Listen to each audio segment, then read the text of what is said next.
भारत 24 के इस शो का मकसद लोगों को फर्जी बिल्डर से आगाह करना है।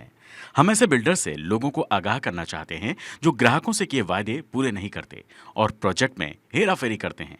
हमारा मकसद ईमानदार बिल्डर्स और कंपनियों पर सवाल उठाना नहीं है।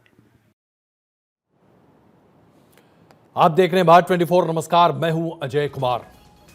जीवन भर की कमाई बचाकर तिनका तिनका जोड़कर हर व्यक्ति अपने घर के ऊपर एक छत की ख्वाहिश रखता है, और जब ये तिनके कई करोड़ों में तब्दील हो जाते हैं या आप करोड़ों का घर खरीदने का सपना रखते हैं तो आपका बहुत कुछ दांव पर लगा होता है, क्योंकि आप अपनी जीवन भर की कमाई एक बिल्डर के हाथ में सौंप रहे होते हैं। ज्यादातर ऐसे मौके आते हैं जहां बिल्डर्स आपको ये स्वप्न बाग दिखाते हैं और कहते हैं कि एक बार में डाउन पेमेंट कर दीजिए तो आपको बहुत सस्ता मकान मिल जाएगा।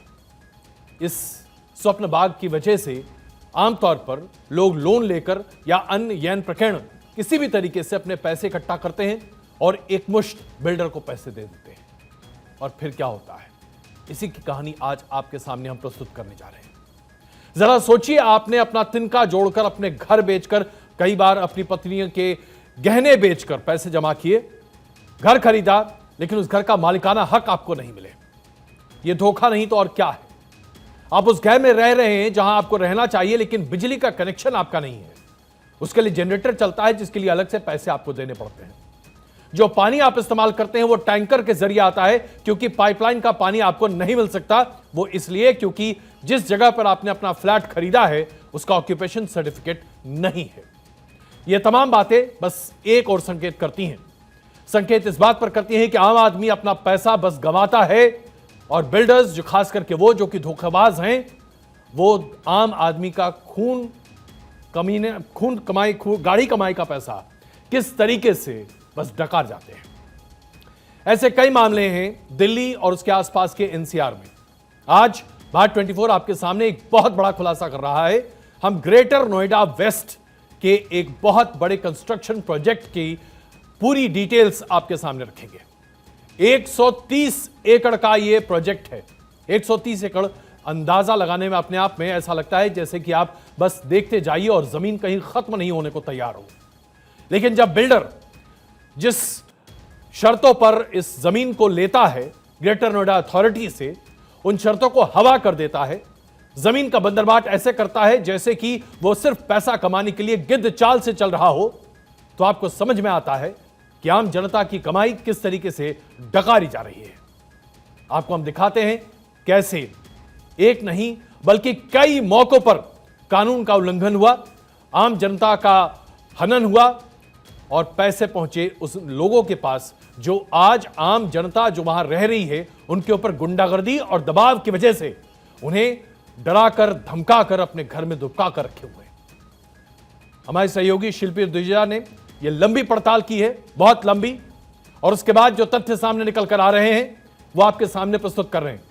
और इस पूरे एक्सपोजे से पहले मैं आपको बता दूं, हमारे पास 5000 पन्नों से भी ज्यादा की डिटेल्स उपलब्ध है। 5000 पन्ने, और ये सारी कागजात हमने पढ़े हैं। उसके आधार पर पेश कर रहे हैं हमारा ऑपरेशन धोखा।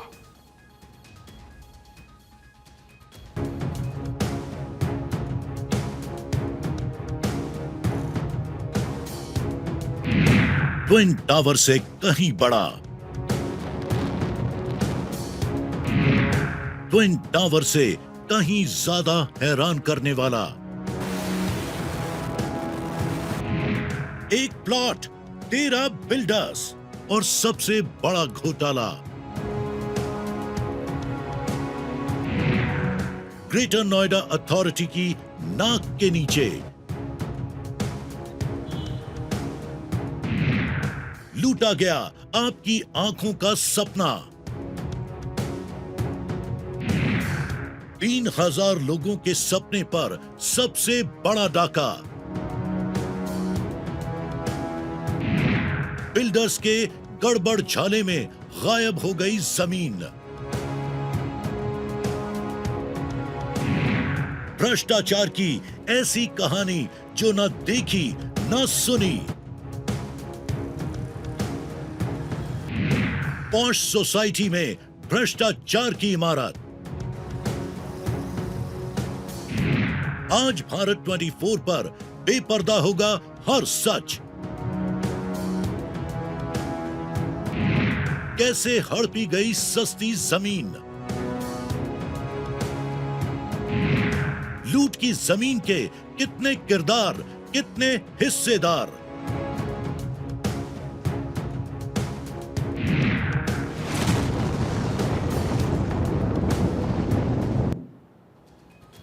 यह कहानी है ग्रेटर नोएडा वेस्ट की, सेक्टर 1, जहां स्पोर्ट्स फैसिलिटी के नाम पर बिल्डर्स को ग्रेटर नोएडा अथॉरिटी से जमीन बहुत सस्ती कीमत पर मिली। घर तो यहां पर बनने थे, लेकिन जमीन के सिर्फ 28% हिस्से में 130 एकड़ की जमीन आवंटित की गई, जिसमें सिर्फ 28% उसका जो पूरा एरिया था उस पर मकान बनने थे, घर बनने थे जो रिहायशी थे। बाकी 2% जमीन जो थी उस पर कमर्शियल कॉम्प्लेक्स बनना था आम लोगों के इस्तेमाल के लिए, और 70% जमीन पर स्पोर्ट्स कॉम्प्लेक्स बनना था, गोल्फ कोर्स, क्रिकेट, फुटबॉल, तरह तरह के स्पोर्ट्स। लेकिन जो हुआ वो अपने आप में बेपर्दा करता है कि कैसे ग्रेटर नोएडा अथॉरिटी के तमाम नियमों को ताक पर रखकर बड़े पैमाने पर बंदरबाट किया गया। जिस तरह से घरों का निर्माण किया गया, वो जो FRA अप्रूव की जाती है नोएडा अथॉरिटी के द्वारा, ग्रेटर नोएडा अथॉरिटी के द्वारा, उसका पूरा उल्लंघन था। जो 28% जमीन पर मकान बनाए जाने थे, रिहायशी मकान, उससे कहीं ज्यादा परसेंटेज पर रिहायशी मकान बना दिए गए। जहां कमर्शियल जमीन सिर्फ 2% होनी थी, वहां पर कमर्शियल कॉम्प्लेक्स इतने बड़े बड़े बन गए कि स्पोर्ट्स कॉम्प्लेक्स कहां गया पता ही नहीं चला। और यही वजह है कि यहां पर रहने वाले 750 परिवार में से किसी के पास आज ऑक्यूपेशन सर्टिफिकेट नहीं है। नोएडा के लोगों के लिए, ग्रेटर नोएडा के लोगों के लिए स्पोर्ट्स फैसिलिटी इस पूरे कॉम्प्लेक्स में प्रोवाइड करनी थी, जिसकी वजह से ग्रेटर नोएडा अथॉरिटी ने बहुत सस्ती कीमत पर यह जमीन एक बड़े कंसोर्शियम को सौंपी। अब इसके आगे की कहानी आपके सामने, ताकि आप समझ सकें कि कहां से शुरुआत हुई इस पूरे भ्रष्टाचार के पेड़ की। इसकी जड़ पहले आपके सामने। पॉश आलिशान सोसाइटी, महंगे महंगे घर,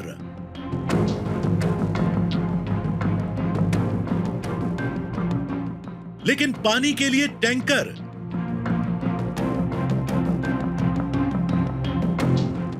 बिजली के लिए जनरेटर,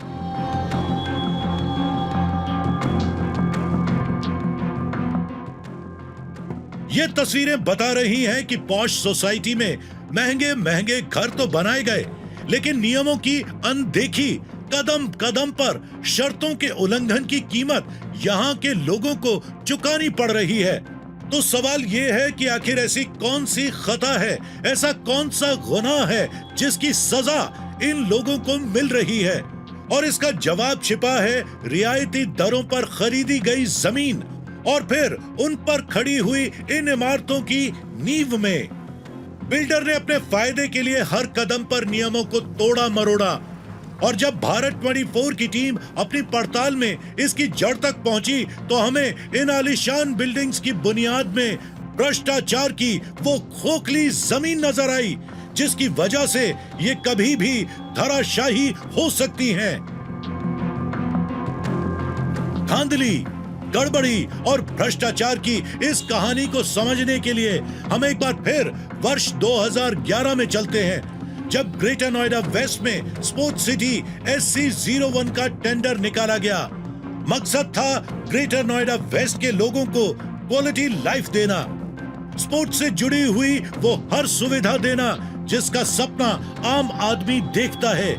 इस सपने को हकीकत बनाने के लिए आवेदन के बाद ग्रेटर नोएडा वेस्ट में 3 कंपनियों के कंसोर्टियम को स्पोर्ट्स सिटी टाउनशिप के लिए 130 एकड़ जमीन अलॉट की गई, जिसमें पहली और सबसे बड़ी कंपनी MMR की हिस्सेदारी 80%, दूसरी कंपनी एडवांस कंस्ट्रक्शन कंपनी और तीसरी कंपनी NKG को 10% तय हुई। 130 एकड़ की वो जगह है जो MMR बिल्डर को दी गई थी, लेकिन वो देने के बावजूद आज हुआ क्या, जो फैसिलिटी वहाँ आनी चाहिए थी, स्पोर्ट्स सिटी जिस हिसाब से ज़मीन ली गई थी सरकार से कि भाई यहाँ पर स्पोर्ट्स सिटी बनेगी, 91 एकड़ में जो है वो स्पोर्ट्स सिटी बनेगी, लेकिन वो हुआ क्या, बिल्डर ने किया क्या, जो एमएमआर बिल्डर है अपने फ़ायदे के लिए उसने वहाँ पर कई दर्जनों बिल्डर हैं, जो मेरे ख्याल से 12-13 बिल्डर को अलग अलग प्रॉफिट कमाने के लिए उसको बेच दिया गया। जमीन का आवंटन तो हुआ, लेकिन साथ ही साथ नियमों को तोड़ने मरोड़ने का खेल भी शुरू हो गया। इन कंपनियों ने 130 एकड़ की इस टाउनशिप के लिए कई और स्पेशल पर्पस कंपनीज बनाई और 130 एकड़ की जमीन को आपस में बांट लिया। आवेदन करने वाली कंपनियों में सबसे बड़ी कंपनी यानी एमएमआर ने कुछ महीनों में अपनी जमीन की हिस्सेदारी राइज रिसोर्ट रेजिडेंसी को दे दी। यानी अब इस टाउनशिप को तैयार करने में राइज ग्रुप सबसे बड़ा डेवलपर बन गया। यानी यूफोरिया ग्रुप के पास 3,52,036 स्क्वायर मीटर यानी 86.98 एकड़ जमीन थी। इसके अलावा मिस्टिक को 17,525 स्क्वायर मीटर यानी 4.33 एकड़, मैपल को 15,000 स्क्वायर मीटर यानी 3.7 एकड़, देवसाई को 10,000 स्क्वायर मीटर यानी 2.47 एकड़, फ्लोरल को 20,000 स्क्वायर मीटर यानी 4.94 एकड़, आयरिश 10,000 स्क्वायर मीटर यानी 2.47 एकड़, माइक्रा 12,703 स्क्वायर मीटर यानी 3.13 एकड़, पाम को 10,000 स्क्वायर मीटर यानी 2.47 एकड़, गोदावरी को 15,000 स्क्वायर मीटर यानी 3.7 एकड़, ग्लोवर को 10,000 स्क्वायर मीटर यानी 2.47 एकड़, साई नमो 20,000 स्क्वायर मीटर यानी 4.94 एकड़, पाइन को 14,307 स्क्वायर मीटर यानी 3.53 एकड़, रेलकॉन इंफ्रा को 30,000 स्क्वायर मीटर यानी डेवलपर्स ने 45.56 एकड़ जमीन दूसरे डेवलपर्स को ट्रांसफर कर दी। अब जमीन के इस बंटवारे के खेल को अच्छी तरह समझिए, क्योंकि यहीं भ्रष्टाचार की पहली स्क्रिप्ट लिखी गई। अथॉरिटी की शर्तों के मुताबिक 130 एकड़ जमीन के सिर्फ 28% यानी 36.4 एकड़ जमीन पर ही रेजिडेंशियल प्रॉपर्टी यानी फ्लैट्स, विला या दूसरी रिहायशी प्रॉपर्टी तैयार की जा सकती थी। लेकिन इन बिल्डर्स ने यहीं पर नियमों की धज्जियां उड़ा दी।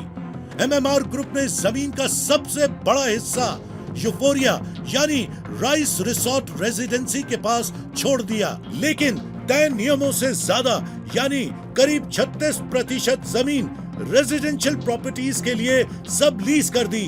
इस खेल को इन आंकड़ों के जरिए समझिए।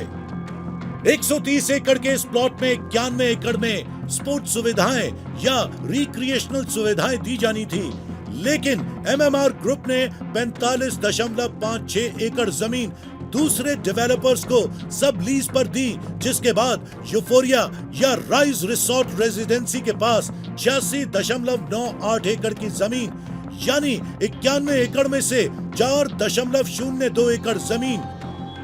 भारत 24 की इस पड़ताल में हमें सीधे तौर पर 4.02 एकड़ जमीन की गड़बड़ी दिख रही थी और इसीलिए हमने अपने सवालों का जवाब पाने के लिए एमएमआर ग्रुप को मेल किया। हमारी टीम ने सीधा सवाल किया, SC01 प्रोजेक्ट में स्पोर्ट्स फैसिलिटी कौन डेवलप करेगा?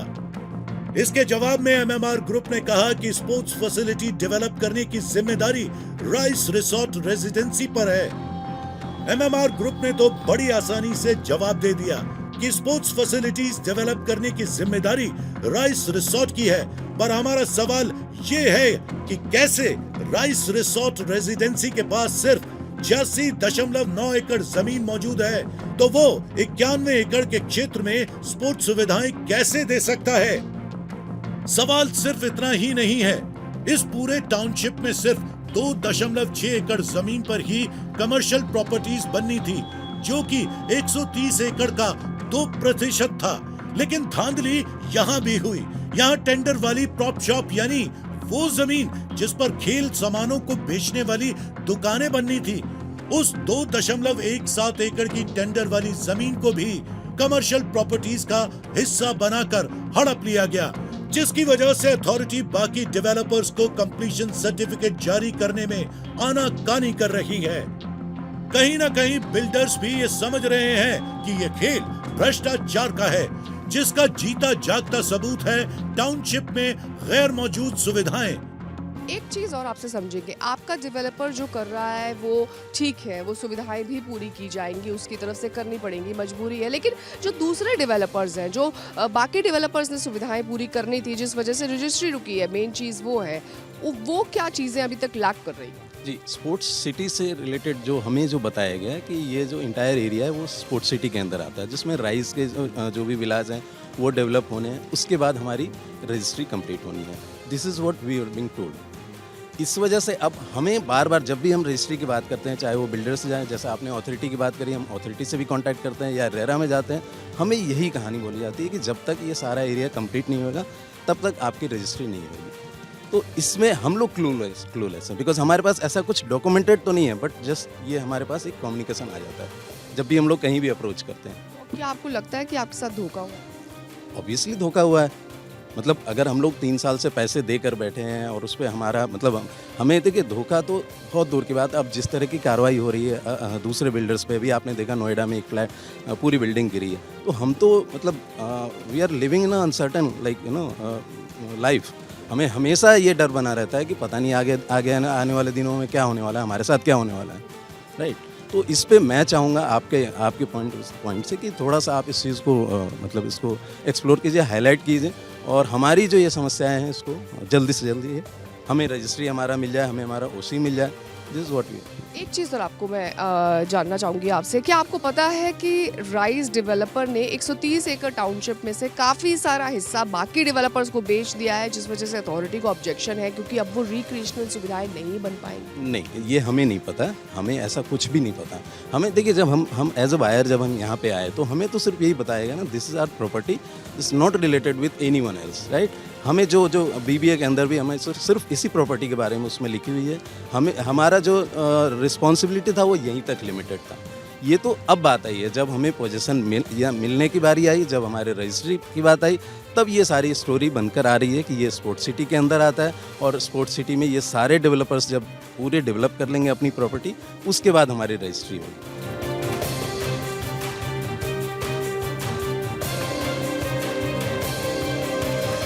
बताइए कि आपको किस तरह के ईमेल कम्युनिकेशन हुए हैं बिल्डर की तरफ से? सो ऑफर ऑफ पोजीशन के टाइम पे जनवरी 2019 की बात है, ऑफर ऑफ पोजीशन मिला था 31 जनवरी 2019 में, एंड उस टाइम क्लियर कम्युनिकेशन ये था कि OC इज़ अवेटेड, मतलब OC आने वाला है, एंड उसका मेन रीज़न है कि NPCL से NOC नहीं मिली है। ये ईमेल में भी आया हुआ है। हम लोग 6-7 महीने तक सिर्फ यही वेट करते थे कि मतलब ये लोग काम कर रहे हैं OC के लिए। जाके हम लोग को फ़ोटो दिखाते थे कि हम रजिस्ट्री ऑफिस में बैठे हुए हैं और ग्रेटर नोएडा अथॉरिटी में। समवेयर 21 सितंबर 2019 में एक मेल आता है अथॉरिटी की तरफ से इनके पास कि आपको OC इसलिए नहीं मिल सकता क्योंकि 15% क्लॉज है। ये जो 15% क्लॉज वाली बात है, ये किसी भी बायर को बताई नहीं गई थी एट द टाइम जब हम लोगों ने ख़रीदा था। तो एक ये मिसकम्युनिकेशन बिल्डर की तरफ से था। 15% का क्या क्लॉज? 15% की जब तक ये स्पोर्ट्स एमिनिटीज़ 130 एकड़ की स्पोर्ट्स एमिनिटीज़ नहीं रेडी होती तब तक OC नहीं आएगा। ये क्लॉज इनकी रजिस्ट्री में था, ये बोलते हैं, लेकिन हमें कुछ नहीं दिखाया गया था जब तक हम लोगों ने ये खरीदा नहीं था। ये एक सरप्राइज एलिमेंट था, बिकॉज 7-8 महीने तक सिर्फ ये था कि OC आज आ जाएगा, एंड फाइनली इन्होंने एक मेल डालते हैं कि भाई अभी नहीं आ सकता क्योंकि 15% एमिनिटीज़ नहीं हुई है।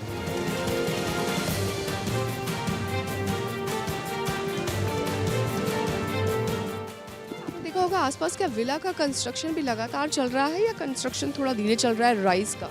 राइस का जो विलास की कंस्ट्रक्शन है 8-10 विलास को एक साथ में वो बनाता है, कंप्लीट करता है। अभी पिछले साल भर में ही कुछ प्रोसेस दिखाई दिया है।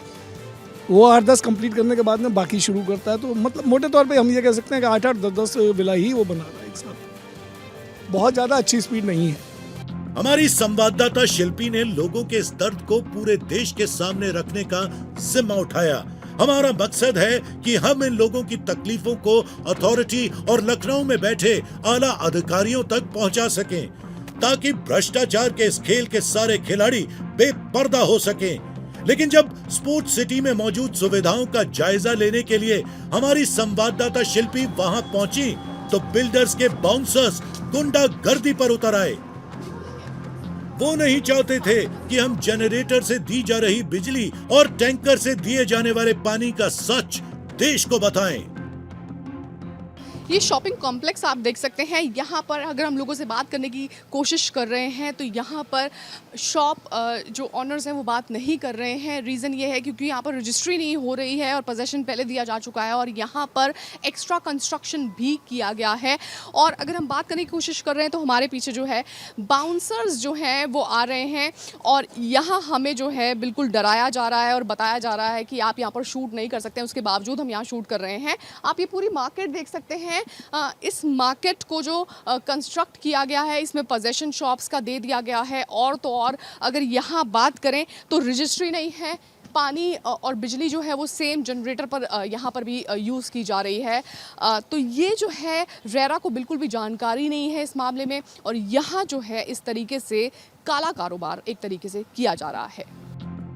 ये खेल इतना चालाकी से खेला गया कि डेवलपर्स को लगा कि कागजों की आड़ में अपना भ्रष्टाचार छिपा लेंगे और इसीलिए डेवलपर्स ने इस प्रोजेक्ट में हर कदम पर भ्रष्टाचार की एक नई स्क्रिप्ट लिखी, जिसका सबूत है ये डॉक्यूमेंट्स। ग्रेटर नोएडा अथॉरिटी की शर्तों के मुताबिक 1 हेक्टेयर के इलाके में सिर्फ 1650 लोगों के रहने का ही इंतजाम किया जा सकता था और इस लिहाज से 2.47 एकड़ के दायरे में सिर्फ 1650 लोग ही रह सकते हैं। फिर चाहे बिल्डर विला बनाए या फिर हाई राइज अपार्टमेंट, तो सवाल ये है कि क्या 130 एकड़ के इस पूरे प्रोजेक्ट में डेवलपर 1 हेक्टेयर के दायरे में 1650 लोगों को बसा रहा है? सवालों की एक लंबी फहरिस्त है जो हम आपके सामने रखने जा रहे हैं, लेकिन इतना तय है कि एक बड़े पैमाने पर गड़बड़झाला हुआ, उसे छिपाने की पूरी कोशिश की जा रही है और जैसे ही सवाल पूछे जाते हैं तो जवाब नहीं मिलता, धमकी मिलती है। हमारे संवाददाता शिल्पी इस वक्त हमारे साथ जुड़ी हुई हैं और साथ साथ हमारे साथ नितिन अग्रवाल जी हैं जो कि प्रिंसिपल आर्किटेक्ट हैं और अभिषेक भाटी जी हैं जो एडवोकेट हैं, वो भी हमारे साथ जुड़े हुए हैं। पहले शिल्पी आपके पास पहुंचकर ये समझें, ये जो पूरी तरीके से भ्रष्टाचार में लिप्त इमारत है, इसको क्या ग्रेटर नोएडा अथॉरिटी की निगरानी इस पर नहीं पड़ी अभी तक? क्या ग्रेटर नोएडा के अधिकारियों को इसकी जानकारी नहीं थी कि तमाम कानून के दायरे से बाहर निकलकर धज्जियां उड़ाते हुए इस पूरे स्ट्रक्चर को खड़ा किया जा रहा है? अजय, शुरू करने से पहले आपको बताना चाहूँगी, अभी शुरुआत करने के टाइम पे ही बाउंसर्स यहाँ पर आकर खड़े हो गए थे। हमें धमकी अभी भी दे रहे थे कि आप यहाँ से कैमरा हटा लीजिए। अभी भी हमारे पीछे, अगर मैं अपने कैमरामैन को दिखाऊंगी, कि बाउंसर्स यहाँ पर खड़े हुए हैं और बिल्कुल हमें जो है वो यहाँ पे शूट करने से मना कर रहे हैं। इसके अलावा जो गार्ड्स हैं वो भी आकर के बार बार हमें ये कह रहे हैं कि आप यहाँ पे शूट बंद कर दीजिए, यहाँ से चले जाइए, यहाँ से चले जाइए। अब हम आते हैं ग्रेटर नोएडा अथॉरिटी के सवाल पर। तो मैं आपको बताना चाहूँगी कि जो भी 2011 में जब ये स्कीम आई तब जो भी इसमें धांधली कह सकते हैं तब हुई। अब जो ग्रेटर नोएडा अथॉरिटी के आला अधिकारी हैं वो यहाँ पर ओसी देने से इसलिए इनकार कर रहे हैं या फिर इस टाउनशिप को वो एक तरीके से इलीगल बता रहे हैं, क्योंकि वो कह रहे हैं इसमें काफ़ी सारे जो हैं जो उसमें ऑब्जेक्शंस रेज किए गए हैं बाकायदा, उस वजह से यहाँ पर जो लोग रह रहे हैं एक तरीके से इलीगल तरीके से रह रहे हैं। फिट आउट के नाम पर पोजेसन दिया गया, लोगों को अंदर लाया गया और ओसी मिलने की दूर दूर तक कोई संभावना नहीं है। शिल्पी, अब एक और बड़ा सवाल, जिस तरीके से पहले टेंडर के बाद 2010-11 में जब इसका ऑक्शन शुरू हुआ और उसके बाद एमएमआर ने और बाकी अन्य कंपनियों ने मिलकर इस पूरे प्लॉट को लिया, 130 एकड़ का प्लॉट जिसकी 70% हिस्से में यानी कि 91 एकड़ में सिर्फ स्पोर्ट्स फैसिलिटी बननी थी, इसे कैसे डकार गया ये बिल्डर का कॉम्प्लेक्स?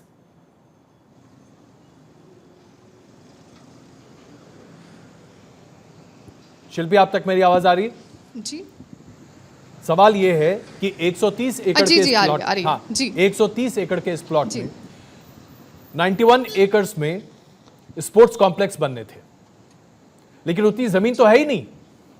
तो डकार कैसे गए ये सारी बातें को? कहां चली गई जी, जमीन जी, और भाई, क्यों नहीं जी। कोई बात हो रही है इस पर? जी अब जी अजय, अब जिस भी इंडिविजुअल बिल्डर से अगर हम बात करेंगे तो वो ये कहता है कि ये सारी सुविधाएं राइज बनाएगा, यानी राइज रिजॉर्ट रेजिडेंसेस बनाएगा। राइज कहता है कि बाकी बिल्डर्स को भी ये सुविधाएं बना के देनी है। बाकायदा हमें ईमेल पर जवाब आया है। और हम जब बाकी बिल्डर से बात करते हैं, एमएमआर से हमने बात करी तो एमएमआर कहता है कि ये सारी की सारी सुविधाएं जो है राइज को बनाकर देनी है। तो अभी जो है वो पूरा का पूरा जो है जिस तरीके से चल रहा है कि इसको बनानी है या उसको बनानी है, कुछ भी क्लैरिटी नहीं है। हमने बहुत बार पूछा कि कौन बनाएगा ये सुविधाएं, कहां गया गोल्फ कोर्स, किसी तरह का कोई भी सीधा जवाब हमें अब तक नहीं दिया गया है। इस वजह से लोग परेशान हो रहे हैं। उनकी जो स्टैंप ड्यूटी है वो बिल्डर्स जमा करके अपने पास रख रहे हैं, और वो जो परेशानी है कि ऑनरशिप नहीं मिल पा रही है, रेवेन्यू डिपार्टमेंट को जो पूरी तरीके से जो एक तरीके से चूना लगाया जा रहा है, टाउनशिप में भयंकर तरीके से गड़बड़ झाला है। बिल्कुल, 130 एकड़ जमीन की बात ही अगर हम खाली कर लें तो अगर इसकी कीमत आज के संदर्भ में देखी जाए तो कुछ 100 करोड़ से कम इसकी कीमत नहीं होगी। अभिषेक भाटी जी भी हमारे साथ हैं और नितिन अग्रवाल जी भी। नितिन जी, मैं आपसे जानना चाहता हूं, कोई भी प्रोजेक्ट जब शुरू होता है तो उसके टर्म्स ऑफ अग्रीमेंट होते हैं। क्या किसी बिल्डर के पास इस तरह का रसूख होता है कि वो ग्रेटर नोएडा अथॉरिटी या नोएडा अथॉरिटी जैसे संस्थान के टर्म्स ऑफ अग्रीमेंट को धता बताते हुए अपनी मर्जी से कुछ भी कर सके? जी नहीं, बिल्कुल नहीं। बिल्डर को सारे लीगल नॉर्म्स और जो उसने जो ब्रोशर में जो कमिटमेंट्स हैं वो पूरी करनी पड़ेंगी। अब इस पॉइंट पे मैं दो एज एन आर्किटेक्ट टेक्निकल आपको बातें बताना चाहूँगा कि जैसे आपने बोला कि 130 में से 87 एक जने के पास है और 45 बाकियों के पास है। टेक्निकली देखा जाए तो फैसिलिटीज़ अभी भी पूरी हो सकती हैं। 45 एकर्स वाले जो हैं वो अपना 30% यूज़ करें और 70% उसमें फैसिलिटीज़ दे दें, और जिसके पास 87 एकर्स है वो अपना 70% फैसिलिटीज़ बनाए और 30% उसमें कंस्ट्रक्शन करे। अब जो इशू आ रहा है कि कौन बनाए, 45 एकर्स वाले बोल रहे हैं हम नहीं बनाएंगे, 187 वाले बोल रहे हैं कि हम तो अपने वाले में बनाएंगे। ये चीज़ होनी चाहिए इनकी लीज डीड देख के। देखिए, एक बैक टू बैक ट्रांसफ़र होता है कि जो मेरी कंडीशन थी उसी कंडीशन पे मैंने आपको ज़मीन दी है।